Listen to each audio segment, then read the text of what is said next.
Berharap semoga seluruh amal-amal kita mulai dari persiapan dari rumah tadi sampai ke tempat ini, sampai nanti pulang kembali oleh Allah dicatat dengan catatan terbaik dan dibalaskan dengan yang lebih baik lagi. Amin ya rabbal alamin.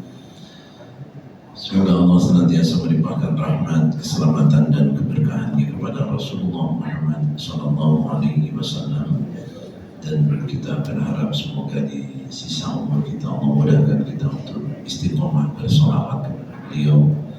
Allah mudahkan kita untuk istiqomah mencontoh akhlak beliau, sehingga di akhirat nanti kita termasuk orang-orang yang berhak mendapatkan syafaat beliau. Amin ya rabbal alamin.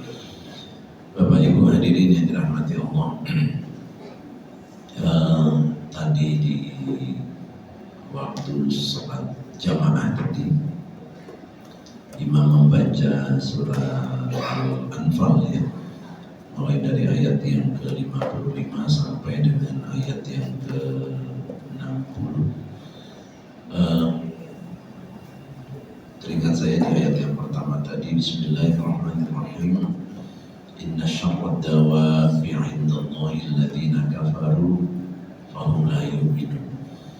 Sesungguhnya orang-orang yang kafir itu adalah seburuk-buruk makhluk dan mereka tidak beriman. Bapak Ibu yang dirahmati Allah, ada banyak ayat yang disampaikan tadi, tapi mungkin saya akan bahas satu ayat saja. Kalimat kafir di dalam Al-Quran itu oleh Allah diulang sampai 500 kali lebih. Inna syarrad dawabi 'indallahi alladziina kafaru. Kalimat kafir atau kata kafir di dalam Al-Quran itu diulang oleh Allah 500 kali lebih. Ada ulama yang mengatakan 515 kali. Dari 500 kali pengulangan kita jumpai kafir itu tidak satu makna. Ada minimal 4 makna yang berbeda di dalam kalimat kafir.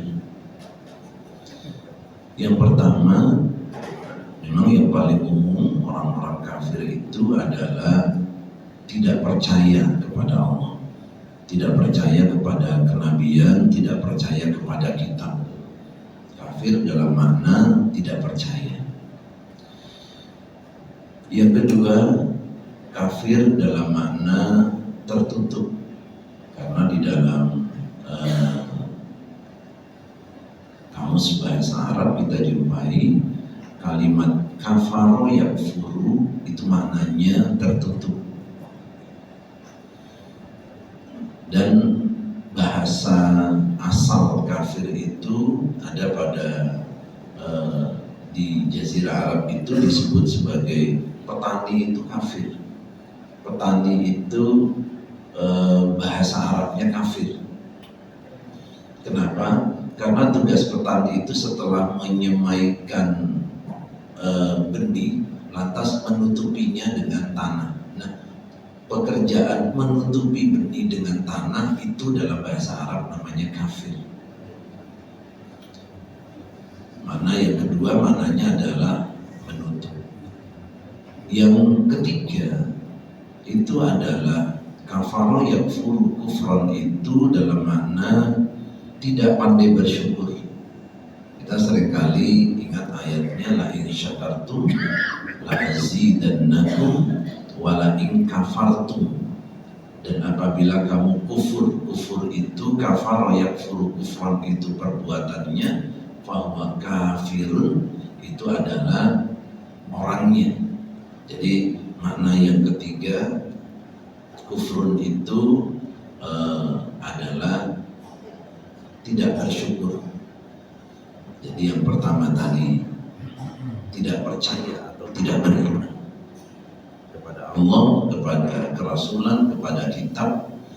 Yang kedua adalah tertutup, bisa tertutup dari hidayah, bisa tertutup dari sesuatu, itu makna kafir yang kedua. Yang ketiga adalah tidak bersyukur. Ketika diberi nikmat lantas tidak bersyukur. Nah, tidak bersyukur itu bahasa Arabnya adalah kafir. Dan yang keempat, itu yang paling banyak, adalah ingkar atas perintah. Jadi ketika seseorang itu diperintah untuk sholat, dia tidak sholat, itu kafir. Diperintah untuk berpuasa Ramadan, dia tidak berpuasa, itu perbuatan kafir. Jadi kafir itu ada 4 makna, tidak satu makna saja. Yang pertama adalah tidak percaya atau tidak yakin kepada Allah, kepada keimanannya, kepada kenabian, kepada kitab dan lain sebagainya, yang rukun iman 6 itu. Yang kedua adalah tertutup. Makanya banyak di dalam Al-Quran kita jumpai wallahu la yahdil qaumal kafirin. Allah tidak beri petunjuk kepada orang yang kafir, tertutup dari hidayah orang. Yang ketiga adalah tidak pandai bersyukur. Dan yang keempat adalah ingkar atas perintah. Nah, Bapak Ibu yang dirahmati Allah, di ayat yang ke-55 surat Al-Anfal tadi disebutkan inna syarrad dawabi 'indallahi alladziina kafaru. Sesungguhnya makhluk yang paling buruk di sisi Allah itu adalah kafir, orang kafir. Ini pasti bukan makna orang yang tidak patuh kepada perintah, bukan itu. Pastinya bukan petani yang paling buruk. Pastinya kalau kita tidak bersyukur sekali itu menjadi makhluk yang paling buruk. Tapi makna yang pertama, makhluk yang paling buruk di kehidupan di dunia ini adalah orang yang kafir, yaitu tidak percaya, tidak beriman, atau mengkufuri Allah dan rukun iman yang lainnya. Ada dalam satu kisah, pernah suatu saat Nabi Musa itu berjumpa dengan seekor anjing, seekor babi. Nabi Musa berjumpa dengan biduah bahasa kita ya. Lantas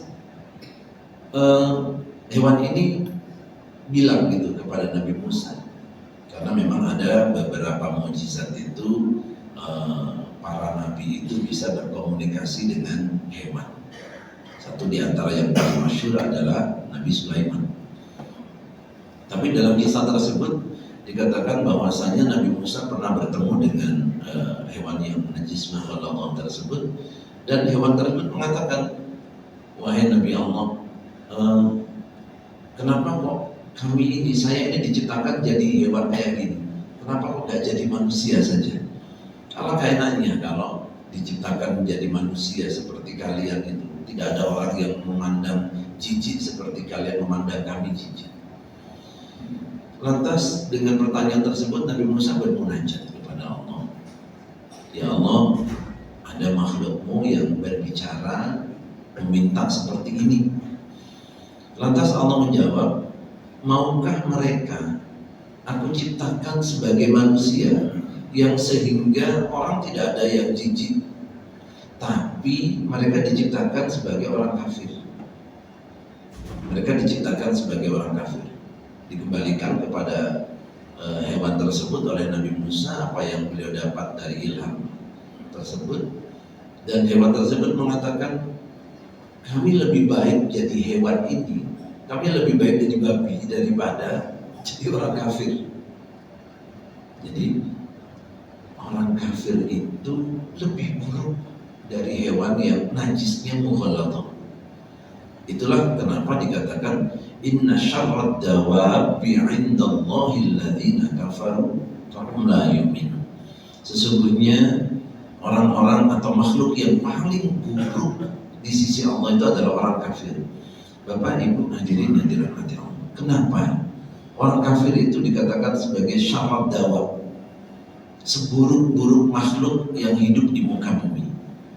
Jadi begini Bapak Ibu yang dirahmati Allah, tanda kekuasaan Allah itu bisa diketahui, bisa dilihat dengan mudah, bahwasanya memang Allah itu ada itu dengan mudah diketahui.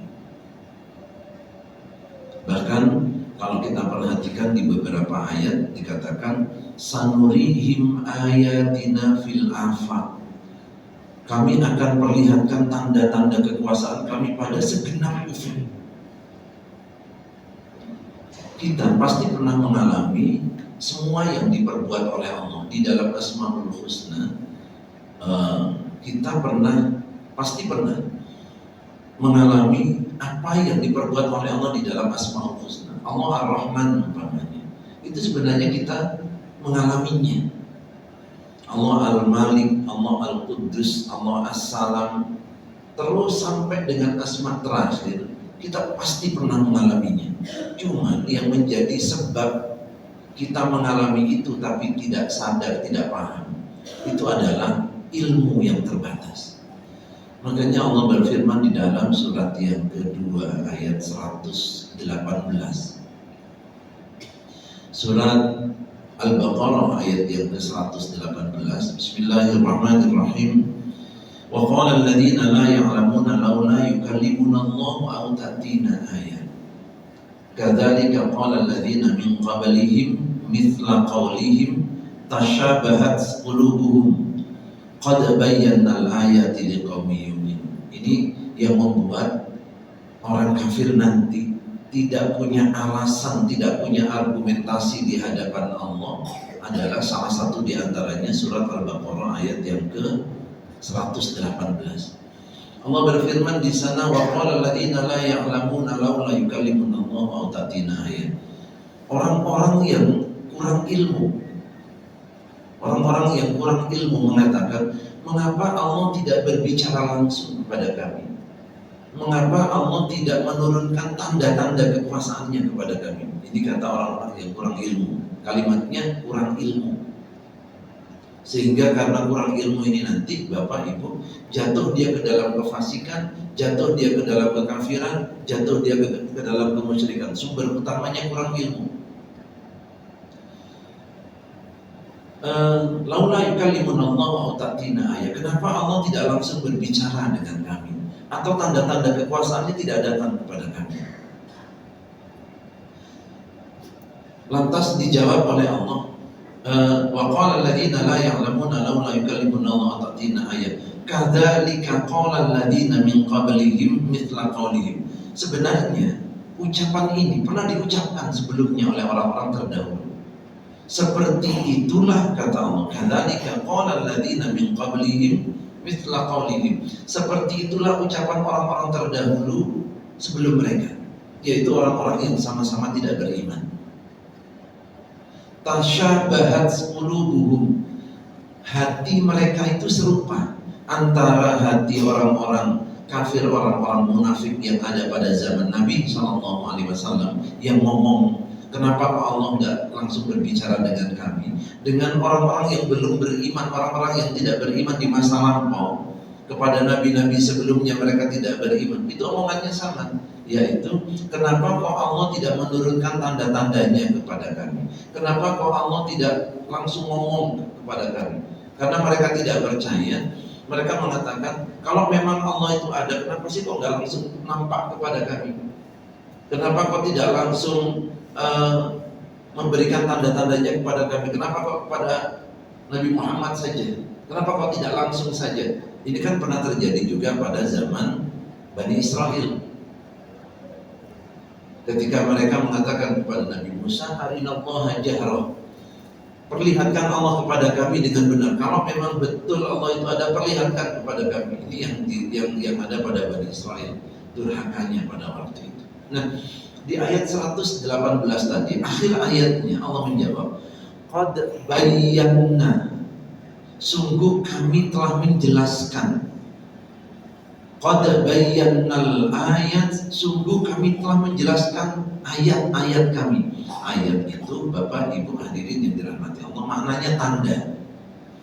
Ayat itu maknanya tanda. Sungguh kami telah menjelaskan tanda-tanda kekuasaan kami. Liqaumi yuqinun, syaratnya kepada orang-orang yang yakin. Maksudnya bukan kepada orang-orang yakin dijelaskan, kepada orang yang tidak yakin tidak dijelaskan, bukan begitu. Sungguh kami telah menjelaskan kepada manusia seluruhnya, tanda-tanda kekuasaan kami sudah kami jelaskan. Tapi hanya orang-orang yang berilmu yang bisa menangkap tanda-tanda itu. Contoh Pak, umpamanya di pintu masuk atau di gerbang terdapat tulisan harap berpakaian busana muslim atau busana muslimah. Ketika mau masuk masjid umpamanya ada tulisan harap berpakaian berbusana muslim atau berbusana muslimah. Karena kita bisa baca tulisan itu, karena kita sudah punya ilmu sehingga bisa baca tulisan itu, maka kita mau masuk masjid harus menyesuaikan dengan tulisan yang sudah terbaca. Atau umpamanya di bawah tempat Al-Quran itu ada tulisan selesai membaca harap rapikan kembali ya, ada tulisan selesai membaca harap rapikan kembali. Karena kita sudah pandai baca, bisa baca, maka setelah baca kita kembalikan Qurannya ke tempatnya, itu dirapikan. Tapi kalau umpamanya maaf adik-adik yang masih kecil ini, yang masih belum pandai baca, yang masih belum mengerti huruf, habis baca Quran jangan-jangan dilempar begitu saja.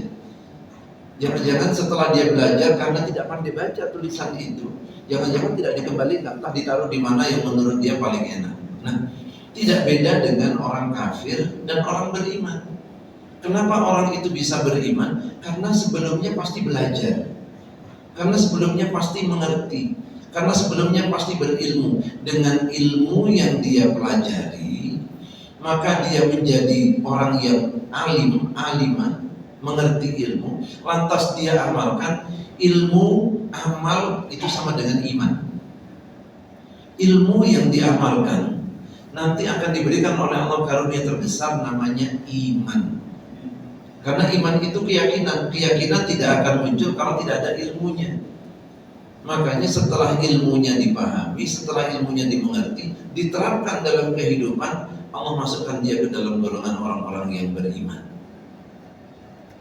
Nah, tapi kalau orangnya tidak punya ilmu, Allah itu turunkan tanda-tanda kekuasaannya, tapi nggak bisa baca seseorang itu. Contoh, tadi di rakaat terakhir, imam membaca innahu huwas samiul alim wa in janahu lis-salmi fajnah laha wa tawakkal 'ala Allah innahu huwas samiul alim. Di akhir ayatnya Allah katakan, sesungguhnya Allah itu maha mendengar, sesungguhnya Allah itu maha mengetahui. Ada dua asma yang dicantumkan oleh Allah di sana.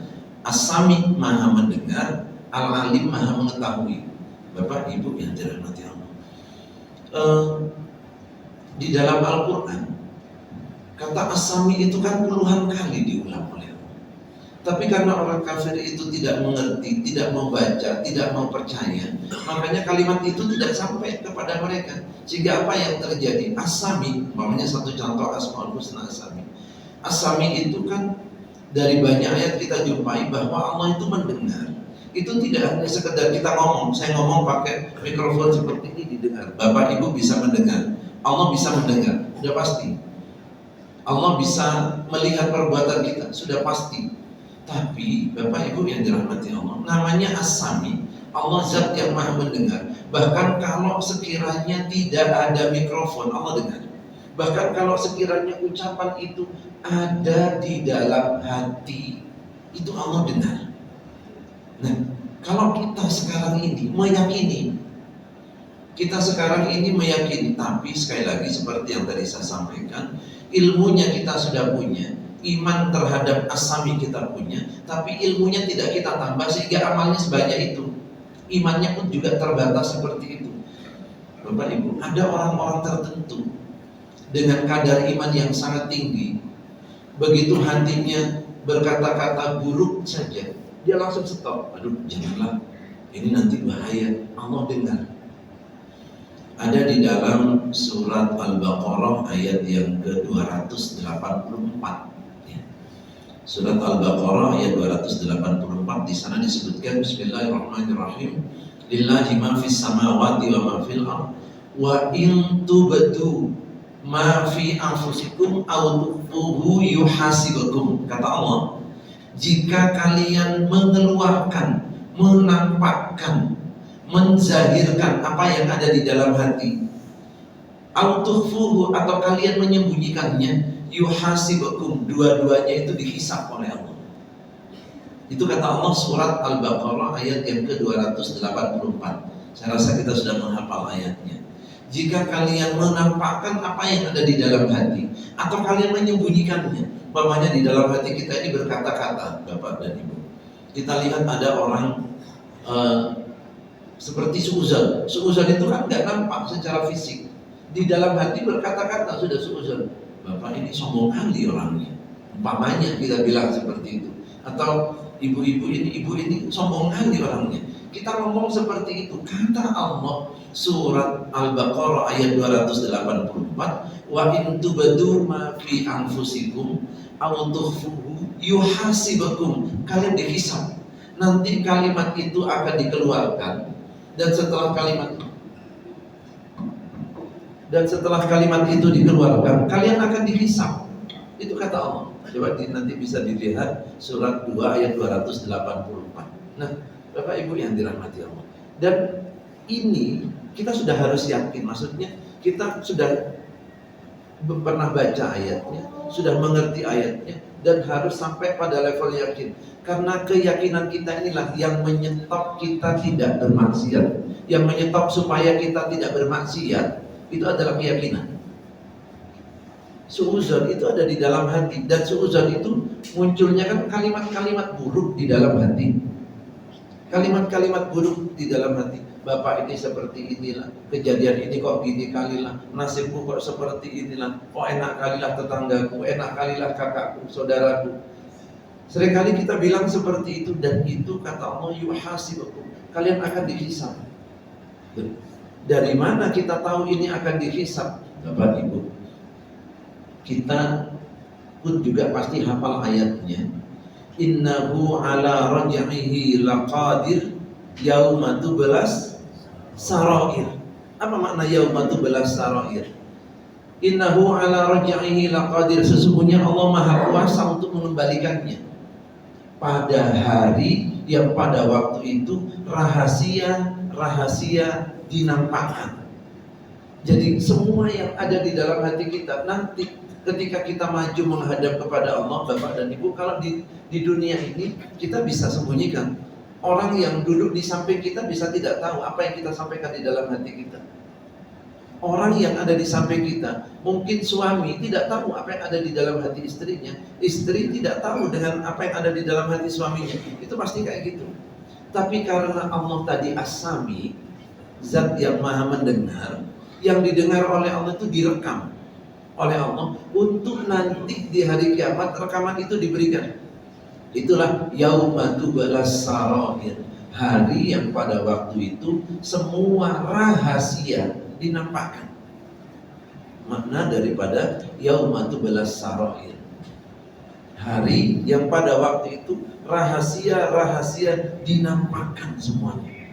Bapak Ibu yang dirahmati Allah, siap kita kira-kira kalau rahasia ini dinampakkan? Tadi kita sholat, apa saja yang ada di dalam hati itu dinampakkan. Umpamanya suatu saat imamnya baca ayatnya terlalu panjang umpamanya, nanti kita berkata-kata, yang berkata-kata itu tadi dinampakkan, dan kita pasti tidak siap. Tapi ada ayat yang mengatakan begitu, dan kita wajib beriman kepada ayat itu bahwa akan terjadi. Nah, sehingga orang-orang yang beriman tidak hanya ucapannya itu zahir, ucapan batin pun itu bisa dia stop. Jangan ngomong kayak gini, siap kira-kira kalau ini dinampakkan.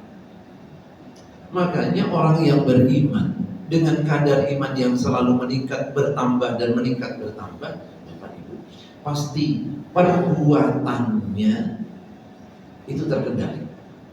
Makanya betul kata Nabi SAW, man kana yu'minu billahi wal yaumil akhir falyaqul khairan aw liyasmut.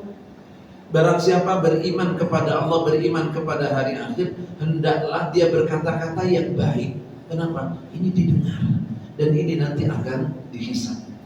Atau kalau tidak bisa dia berkata-kata baik, mending diam. Ini didengar dan ini akan dihisab. Surat Al-Baqarah ayat 284. Itu As-Sami. Dan Bapak Ibu, kita ilmu tentang As-Sami, saya yakin kita tahu sudah puluhan tahun. Waktu dulu kita sekolah ibtidai, itu sudah dikasih tahu oleh guru-guru kita. Mungkin pada waktu itu ada yang belajar Allah wujud, kitab baqa mukhalafatul hawadisi, terus sampai dengan sami'an. Maknanya Allah Maha mendengar. Tapi karena ilmu kita pada waktu itu Maha mendengar itu cuman Allah Maha mendengar saja, tidak kita ulang, tidak kita gali lebih dalam lagi, sehingga ilmu itu sudah sampai pada kondisi saya yakin Allah mendengar. Tapi kenapa kalau kita memang mendengar, tapi kenapa hati kita masih berkata-kata kotor kadang-kadang? Kenapa hati kita masih berkata-kata buruk? Kenapa masih muncul suuzonnya? Kenapa masih muncul tidak terima dengan yang ditakdirkan Allah? Padahal kita yakin. Makna daripada yakin terhadap asma as-sami itu Pak Bu, pada level dasarnya kita yakin. Tapi untuk level yang lebih tinggi daripada itu, jangan-jangan kita tidak yakin. Jangan-jangan kita tidak yakin. Sehingga begitu kita yakin di level dasar tapi lupa di level atas, makanya kalau umpamanya kita lihat orangnya nggak ada, kita menggibah. Kenapa? Karena kita yakin orangnya nggak ada, tapi lupa bahwa Allah mendengar. Lupa bahwasanya tidak ada satupun yang tidak didengar oleh Allah. Nah, Bapak Ibu yang dirahmati Allah, orang kafir itu kepada seluruh perbuatan, seluruh sifat dan seluruh nama-nama Allah mereka tidak yakin. Padahal itu terjadi dalam hidupnya. Karena kita yakin, Bapak Ibu, ketika bapak-bapak, contohnya bapak-bapak bekerja mulai pagi,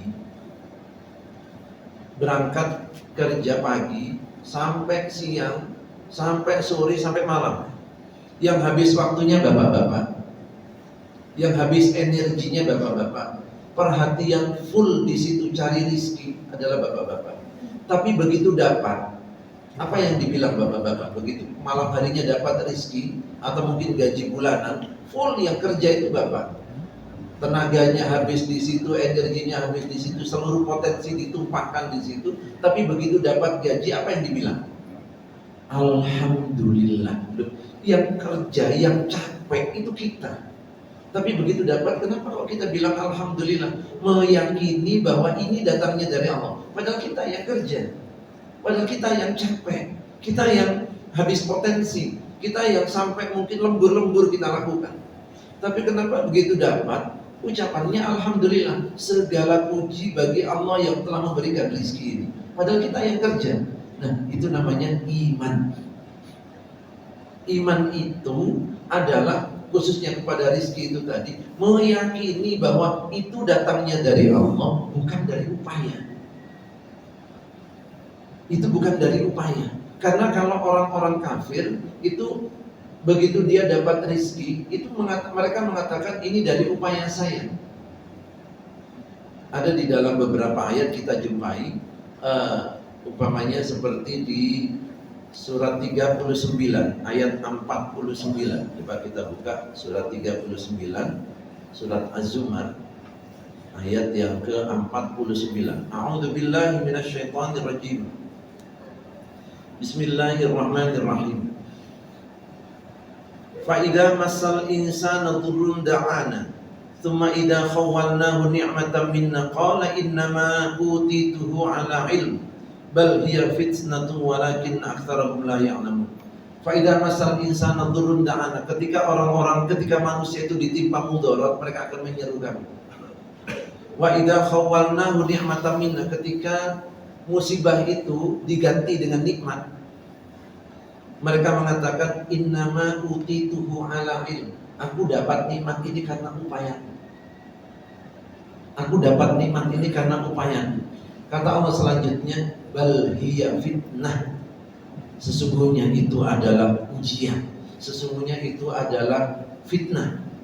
Walakinna aktsarahum la ya'lamun, tetapi kebanyakan manusia tidak mengetahui. Faktor tidak tahu, Bapak dan Ibu. Nah, itulah yang terjadi dengan orang-orang kafir. Karena orang kafir itu tidak punya ilmu tentang iman. Karena orang kafir itu tidak mengetahui apa yang terjadi di dalam, apa yang difirmankan oleh Allah di dalam Al-Quran, apa yang difirmankan oleh Allah di dalam kitab-kitab sebelumnya, apa yang disampaikan kepada Nabi, apa yang disampaikan oleh Nabi. Sehingga karena mereka tidak tahu, maka mereka tidak beriman. Bapak Ibu, alangkah besar nikmat yang diberikan oleh Allah kepada kita, karena kita mau tahu. Karena kita mau tahu.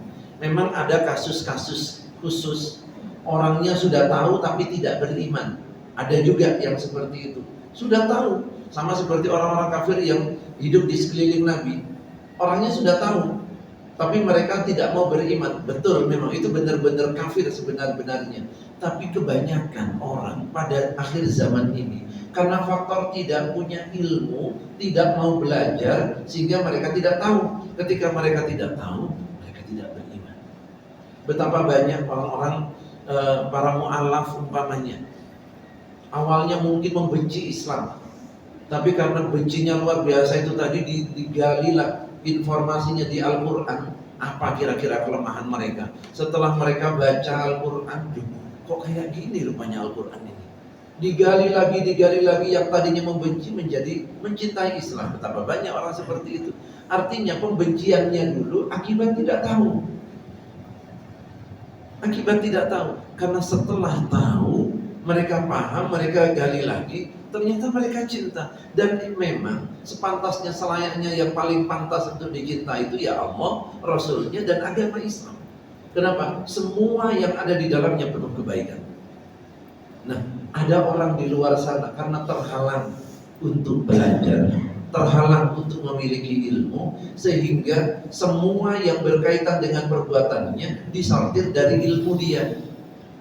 Karena ilmunya dia membenci, karena ilmunya dia mencintai, karena ilmunya dia mendekat, karena ilmunya dia menjauh. Karena ilmunya. Kalau sedikit demi sedikit terbuka ini, kebodohan ini terbuka, maka bisa jadi mereka yang tadinya benci jadi cinta. Sama Bapak Ibu yang dirahmati Allah, dulu mungkin kita tidak seramai ini berjamaah subuh.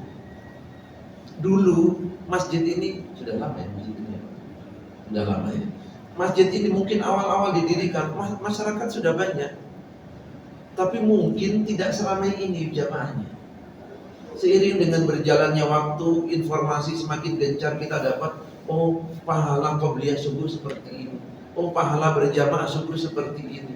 Oh, kalau umpamanya setelah berjamaah sholat subuh itu dilanjutkan zikir sampai matahari terbit, setelah ditunggu sebentar sholat isyraq, pahalanya sebesar ini. Nah, setelah kita tahu, makanya semangat untuk menjalankan atau mengamalkan dari apa yang kita tahu itu bertambah. Bapak Ibu, sekarang ini juga banyak orang-orang yang sudah mengaku Islam tapi nggak mau tahu. Ketika tidak mau tahu, ya tetap tidak jamaah subuh. Karena tidak mau tahu, tetap tidak mau belajar setelah ahad subuh. Karena tidak mau tahu, amalnya ya gitu-gitu saja. Nah, kita Bapak Ibu, kalau kita mau tambah ilmu pengetahuan kita, demi Allah pasti bertambah amal kita nanti. Kenapa? Karena terbuka. Oh, berarti ini harus aku lakukan, ini harus aku kerjakan, ini harus aku laksanakan. Sehingga dengan ilmu bertambah, besar kemungkinan amal bertambah. Setelah amal bertambah akibat ilmu bertambah, iman kita pun juga bertambah. Dan efeknya, akhlaknya pun juga bertambah.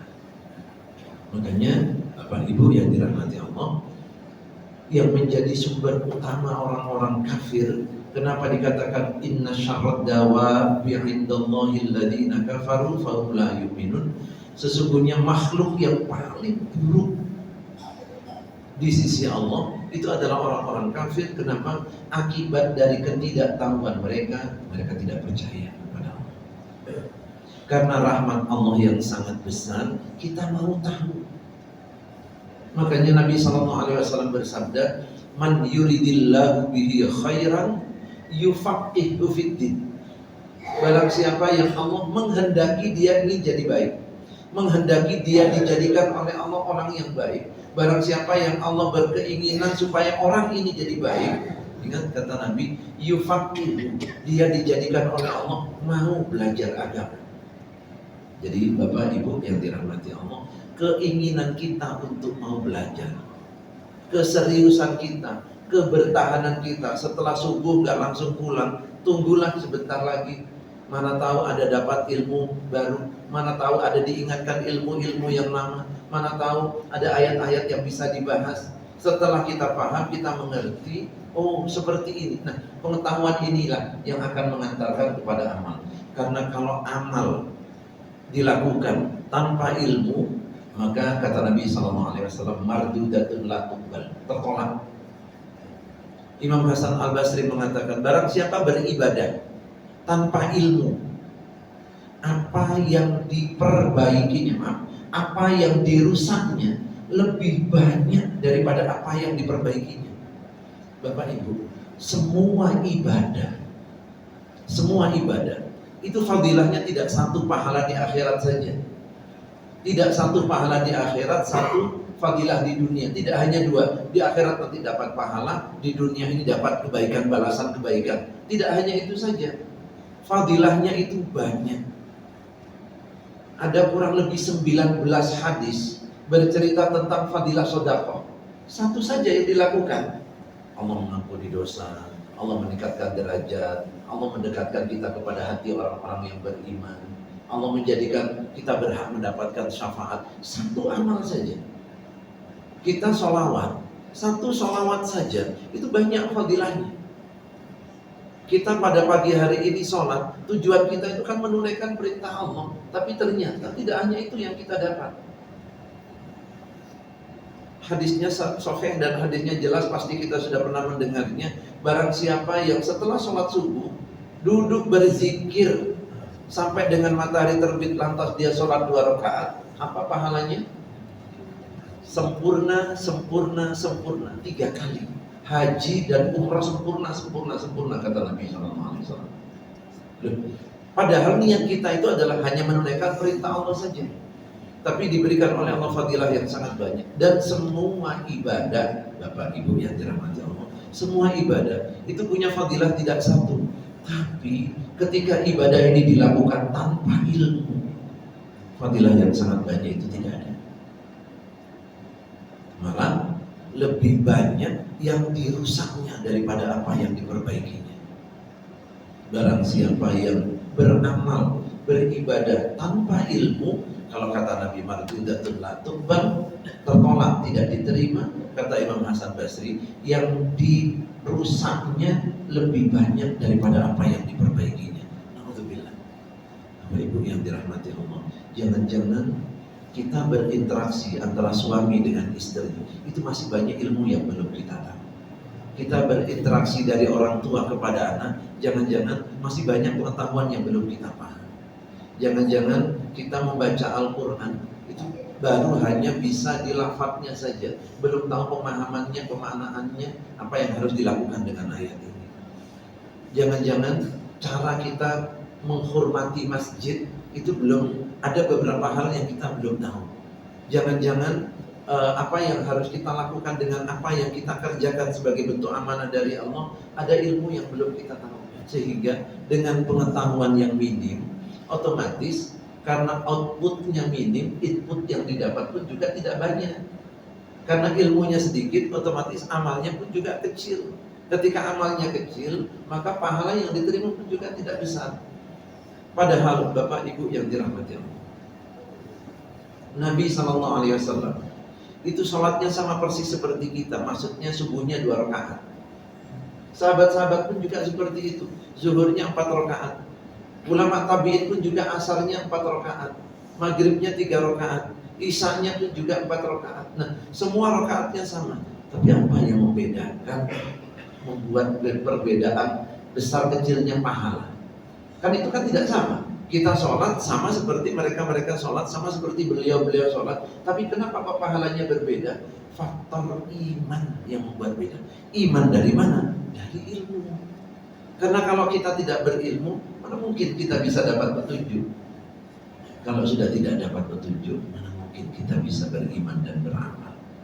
Makanya kenapa Nabi SAW bersabda, talabul ilmi fardhatun ala kulli muslim.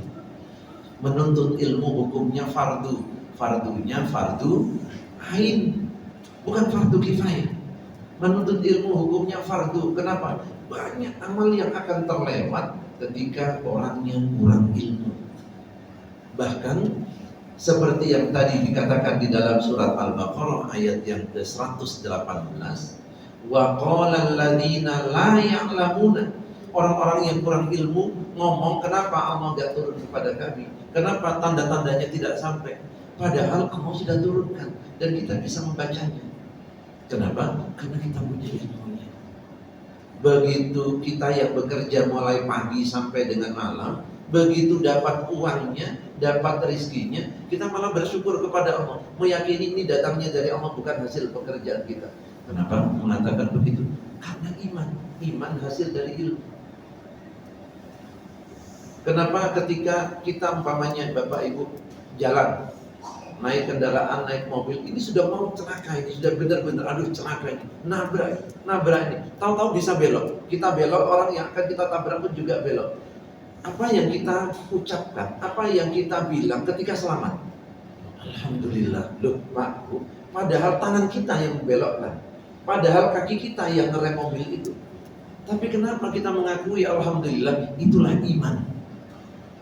Kita mengakui bahwa Alhamdulillah, terima kasih ya Allah, Engkau yang selamatkan. Jelas-jelas tangan kita kok yang belokkan, jelas-jelas kaki kita yang ngerem. Karena faktor iman, perbuatan kita seolah-olah tak ada. Nah, itulah iman. Itulah iman. Ada mungkin bapak-bapak, ibu-ibu punya anak atau menantu atau punya yang melahirkan. Padahal yang berupaya keras si ibunya, yang berikhtiar keras bidannya, dokternya, tapi begitu lahir, Alhamdulillah. Nah, padahal upaya-upaya kita ada di situ, dan upaya itu wajib 100%. Akan tetapi ketika sesuai dengan keinginan, orang beriman selalu mengembalikan itu kepada Allah. Alhamdulillah, terima kasih ya Allah, Engkau yang membuat ini jadi baik. Bapak Ibu pun juga begitu. Setelah sakit beberapa hari yang mengkonsumsi obat, Bapak. Yang melakukan terapi, Bapak dan Ibu. Tapi begitu diberi sembuh, Alhamdulillah, Allah kasih sembuh. Dari mana munculnya itu? Dari iman. Sehingga orang-orang yang beriman, Bapak Ibu yang dirahmati Allah, semua kebaikan yang dia dapat, itu dia akan kembalikan kepada Allah. Kenapa? Imannya mengatakan ini dari Allah, bukan dari saya. Makanya kata Allah di dalam surat An-Nisa ayat yang ke-79, ma asabaka min hasanah faminallah. Apa saja kebaikan yang sampai kepada kalian itu datangnya dari Allah. Padahal orang beriman itu ikhtiarnya 100%. Orang yang beriman itu usahanya 100%. Tapi begitu dapat yang baik, kenapa dikembalikan kepada Allah? Ilmunya, pengetahuannya mengarahkan dia kepada iman, sehingga perbuatan yang 100% bagi orang beriman itu seolah-olah tak ada. Seolah-olah tak ada. Sebaliknya, orang kafir, Allah yang menyelamatkan dia. Sudah jelas ini nabrak. Akan tetapi karena Allah masih sayang dengan orang kafir itu tadi, secara ar-Rahmannya Allah masih sayang kepada mereka, maka mereka diselamatkan. Begitu selamatkan, untung, dia bilang, untung aku tadi belok, mengakui perbuatannya. Nah Pak, dulu kan kita kayak gitu juga. Kalau sudah mau celaka, begitu selamat, untung tadi begini. Kenapa? Karena ilmu kita waktu itu kayak gitu. Karena ilmunya kayak gitu, imannya pun juga seperti itu. Seiring dengan berjalannya waktu, bertambahlah ilmu kita, bertambahlah iman kita. Kalau ilmunya, imannya bertambah, jadilah kita seperti saat ini. Dan saya yakin kalau kita tambah ilmu kita, Pak Bu, iman kita pasti lebih tinggi lagi, amal kita pasti lebih tinggi lagi, akhlak kita pasti lebih mulia lagi. Makanya kembali ke ayat yang tadi saya sampaikan, yang dibaca oleh imam kita tadi, surat Al-Anfal ayat yang ke-55, menjadi sesuatu yang paling buruk di sisi Allah ketika orang itu kafir. Apa penyebab kekafiran? Karena salah satu di antara makna kafir itu tertutup, hatinya tertutup dari hidayah. Kenapa bisa tertutup? Karena dosanya, karena tak punya ilmu. Mungkin sampai di situ ada yang perlu ditanyakan, silakan. Biasanya ada pertanyaan, silakan. Ilmu tadi Pak Ustaz, kan banyak orang yang berilmu tapi dalam akidah dia lari. Contoh dalam apa ini ada kan semalam ini si Paus itu, nah kan itu jadinya enggak gitu. Apa dalam rangka peringatan hari kemerdekaan orang Islam nggak boleh pakai jilbab, nah itu kan itu dia orang yang berilmu Pak. Bagaimana itu? Saya pernah baca satu riwayat ya. Ada doa dari Sayyidina Umar bin Khattab. Beliau berdoa begini, ya Allah, mafhumnya, ya Allah jadikan aku orang yang berilmu dan tidak keblinger oleh ilmunya. Jadikan aku orang yang berilmu dan tidak keblinger. Betul Pak, betul. Jadi kalau orang itu berilmu, mudarat yang ditimbulkan oleh orang berilmu dengan mudarat yang ditimbulkan oleh orang bodoh sama atau beda? Sangat berbeda. Efek rusaknya kalau orang itu berilmu itu luar biasa besar. Nah, dari mana? Justru dia berilmu tapi kok menimbulkan kerusakan, dan kerusakannya tak tanggung-tanggung, besar. Karena keblinger, justru karena ilmunya. Bapak Ibu, iblis, Imam Al-Ghazali mengatakan, kalau seandainya ilmu tanpa takwa itu yang paling mulia, maka makhluk yang paling mulia adalah iblis. Karena ilmunya menyeluruh, ilmu agamanya itu semuanya dia paham. Tapi karena yang paling mulia adalah takwa, maka Nabi Muhammad SAW yang paling mulia. Nah, kenapa iblis yang paling tahu kayak gitu? Biasanya ada di dalam kitab Imam Al-Ghazali dikatakan begini, innalil ilmi tughyanan katughyanil mal.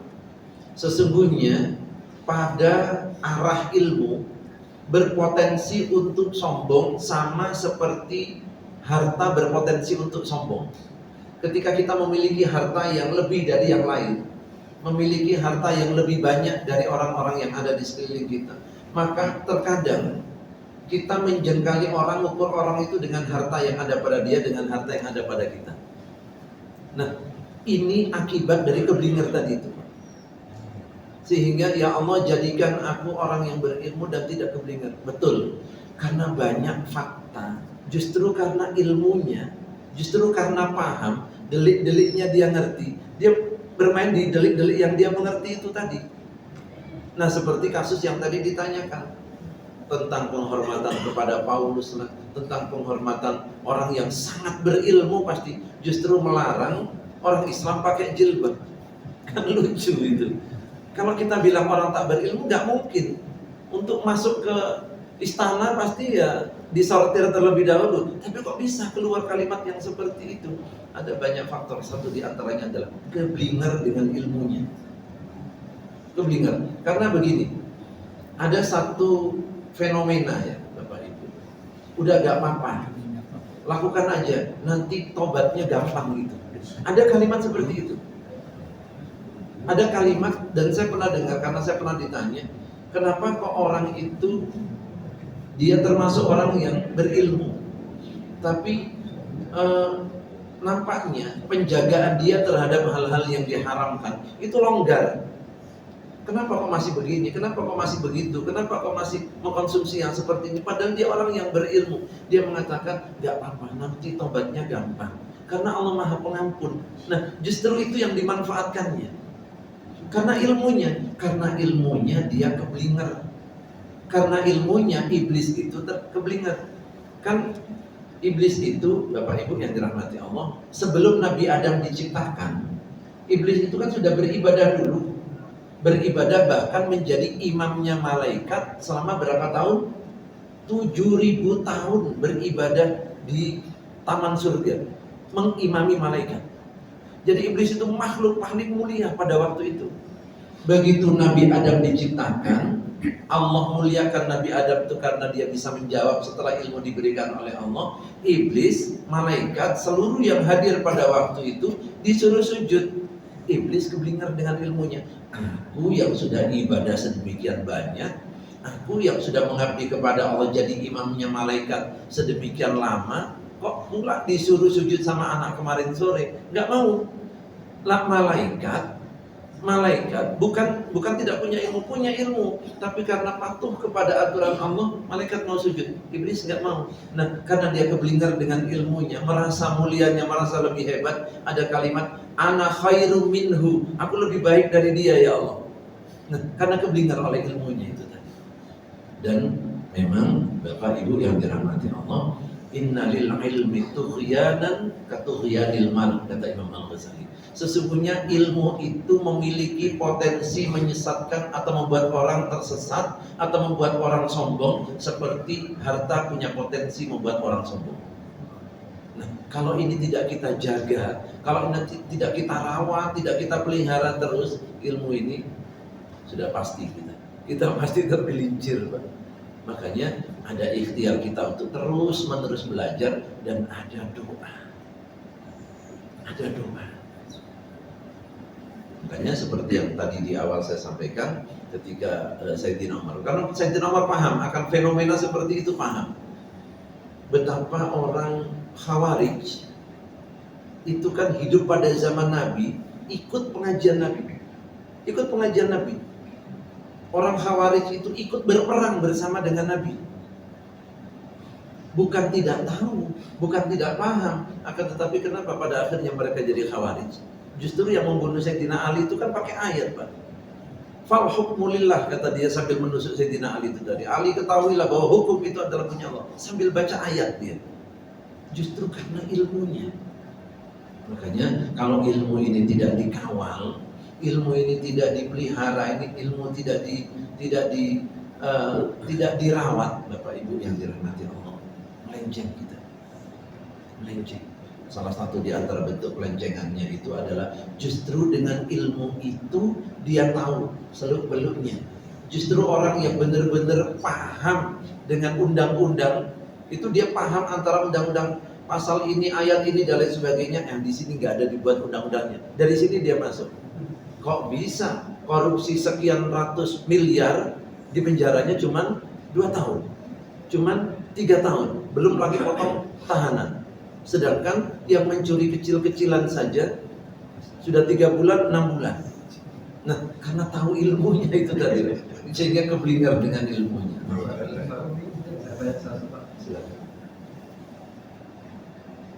Terkait dua hadis dalam hadis Bukhari itu tentang surat Al-Rasul itu dikatakan 443 kata Isa. Jadi kita mungkin kata Isa jangan ditanya kalau jam. Belakangan saya ada menonton YouTube, Pak. Salah satu ustadz itu menyebutkan 4-nya itu di tahap awal ada. Pertanyaan saya itu. Hadis yang kedua tentang hadis Imam Muslim, Pak. Sholat malam Rasul itu 4 ditutup 1. Pertanyaan saya, tahajudnya 8 witir 3 atau tahajudnya 10 witirnya 1?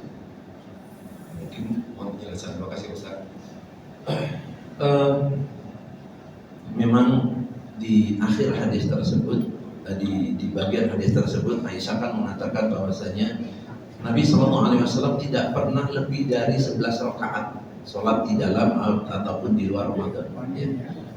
Ada yang mengatakan 4-4-3, ada yang mengatakan 2-2-2-2-2-1. Dari beberapa riwayat kita juga pahami, ternyata Nabi SAW mengerjakan itu 4-4-3 itu di rumah Aisyah. mengerjakan 2 2 2 2 2 1 itu di rumah istri yang lain. Begitu ya. Jadi lantas apakah Nabi itu 8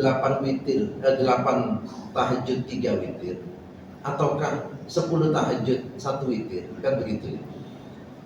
Ini karena tidak ada yang tahu niat Nabi mengerjakan itu 8 tahajud atau 3 witir atau 10 tahajud 1 witir, sehingga ulama itu berbeda pendapat mengenai jumlah tahajud dan witirnya. Disepakati jumlah witir itu maksimal, atas hadis itu adalah 11 maksimal. Dan ada ulama yang mengatakan Nabi itu sholatnya witir. Ada yang paling banyak diikuti Nabi itu 8 tahajud. Makanya dikatakan, disepakati juga oleh ulama, jumlah rakaat kalau sholat malam yang diniatkan tahajud itu maksimal 8. Mengacu kepada hadis tersebut, 8 tahajud 3 witir. Jadi apakah kita tahajudnya itu 8, witirnya 3, ataukah tahajudnya itu 10, witirnya 1, dua-duanya benar. Karena tidak ada yang tahu secara pasti Nabi niatnya sholat apa, sehingga para ulama berbeda pendapat menafsirkan dari yang diriwayatkan oleh Imam Bukhari dan Imam Muslim itu tadi. Jadi tidak jadi masalah Pak, apakah kita memakai yang 8 tahajud 3 witir ataukah kita pakai yang 10 tahajud 1 witir, karena ada ulama yang menafsirkan kalau sholat malam itu rakaatnya tidak terbatas, namanya qiyamul lail, itu rakaatnya tidak terbatas karena besarnya fadilah qiyamul lail. Insya Allah seperti itu, tidak jadi masalah. Sudah ya. Alhamdulillahirabbil alamin. Semoga dari apa yang kita pelajari pada pagi hari ini Allah mudahkan kita untuk bisa memahami dan mengamalkannya. Pastinya dari apa yang saya sampaikan tadi ada yang salah ataupun tidak berkenan, saya mohon maaf, dan kepada Allah saya mohon ampun. Kita tutup majelis kita dengan kafaratul majelis. Subhanallahumma bihamdika asyhadu an la ilaha illa anta astaghfiruka wa atubu ilaik. Assalamualaikum warahmatullahi wabarakatuh. Waalaikumsalam.